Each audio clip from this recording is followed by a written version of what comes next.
So I want to talk about something that has been circulating the internet over the past few days, right? And that's the Vinicius out trend. Now, if you are a Real Madrid fan and you actually see an issue with Vinicius Jr. and his performance, then congratulations, you have more than 20 brain cells. If not, then you need to install the latest update for your brain because it's not functioning properly. Now, every time you want to give some kind of constructive, justified criticism, right, you get attacked by an army of obsessed no-lifers that are typing with their greasy, disgusting fingers. You're not a real fan, you're a plastic fan, you're a glory hunter, this and that. If your definition of being a real fan for my club is being a fucking moron, not being able to make any kind of judgment, any kind of criticism, then yes, man, I'm not a real fan, yeah, I'm a plastic fan. Before I talk about Vinicius Jr. specifically and what my issue with that guy is, let me tell you who made Vinicius Jr. who he is and who made him so hyped up. And that name is Toni Kroos.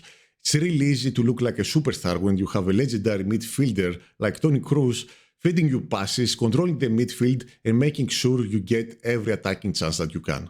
For the rest of the football fan base that actually understand the game, they already know that the most crucial and important role is the one of the midfielder, because if you control the midfield, you actually control the game. You control the pace of the game, you make more passes in the final third, more opportunities for your strikers to score, and not only that, you starve the opposition from attacking opportunities and you force them into a reactive role and not a proactive. That means your defenders don't even have to defend that much. Your goalkeeper doesn't have to make that many saves, and thus giving you the advantage of a positive outcome.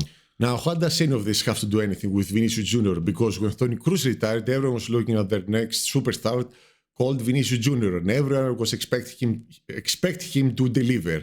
The Ballon d'Or contender, they stole the Ballon d'Or from him and stuff like that. The best winger in the world.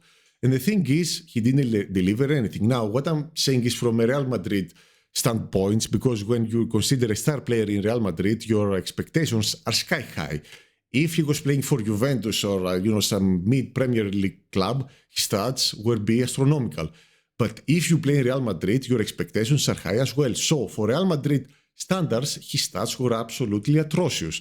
His chance creation was horrific, his dribbling was horrific, everything was really bad. And I don't want to idiots coming here and saying, no, compare him to Yamal, Rafinha and all of this stuff. I don't care, bro. I don't care. This is your so-called best player in the world, your best winger in the world and stuff like that. You made these claims, not me, not the other players. Now let's dissect the most idiotic and infuriating argument someone can make about Vinicius Jr. Everyone says that he's just in a bad form, a bad season. What about the other seasons? Man, you're getting paid millions about millions. You have access to the best recovery and training facilities in the world, access to the best nutrition plans and the best coaching teams in the world. The least you can do is be somewhat consistent, right? I don't care about the Messi-Ronaldo debate. At least they had one thing in common. They were consistent. Even now, they are delivering. Even the worst seasons were elite by any standards. Now let's talk about Vini's worst traits, which are his mentality and his attitude, because every time he's playing like a dickhead inside the pitch, all he does is walk up to the referee and cries to him and complains to him, then goes up online and cries about the comments that are being made against him by the opposing football fans, like he's the only player in the world that gets this kind of comments. It's just poor Vini against the world, man. Poor Vini. The thing that really triggered me about Vinicius Jr. is when he was playing like an absolute dog, instead of making a post to social media apologizing to the fans, saying I'm performing really poorly, I will do my best to regain my form for this club that gave everything to me. Instead, he doubled down on his stance. He threatened Real Madrid to leave if his new contract and new wage isn't higher than Kylian Mbappe. Basically said that I'm going to Saudi Arabia, Habibi, if I don't earn more than Kylian. Now, to have the audacity to walk up to your club and ask them to reward your poor form with the biggest wage in the team to reflect the dog you are, it's beyond me, man. It's completely shameless. People are like, Vinicius Jr. won us 2 UCLs versus Liverpool. He scored the winning goal. No, bro. The hero of the game was Courtois. And the second hero of the game was Valverde for making the run and giving the assist for Vinicius Jr. to just do the tapping. That's what Vinicius did. Courtois has had more impact in the games than Vinicius. Vinicius, let me tell you something, my boy. It's time to put the fries in the bag, flip the burger, and start learning Arabic because your new team is going to be Saudi Arabia.